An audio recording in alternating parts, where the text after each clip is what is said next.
કલોલના પૂર્વ ધારાસભ્ય બળદેવજી ઠાકોરે કહ્યું કે સમાજના વિકાસ માટે સત્તા જરૂરી છે।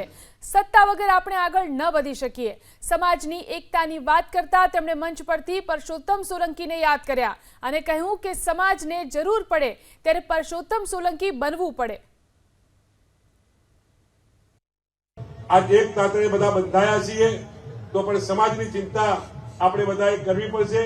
સમાજની જ્યારે જ્યારે વાત આવે ત્યારે પુરુષોત્તમ સોલંકી ભાઈને પણ યાદ કરવા પડશે।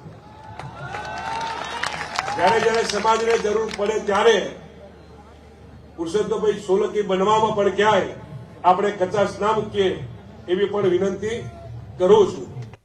કલોલના પૂર્વ ધારાસભ્ય બળદેવજી ઠાકોરે કહ્યું કે સમાજના વિકાસ માટે સત્તા જરૂરી છે। સત્તા વગર આપણે આગળ ન વધી શકીએ। સમાજની એકતાની વાત કરતા તેમણે મંચ પરથી પરસોત્તમ સોલંકીને યાદ કર્યા અને કહ્યું કે સમાજને જરૂર પડે ત્યારે પરસોત્તમ સોલંકી બનવું પડે।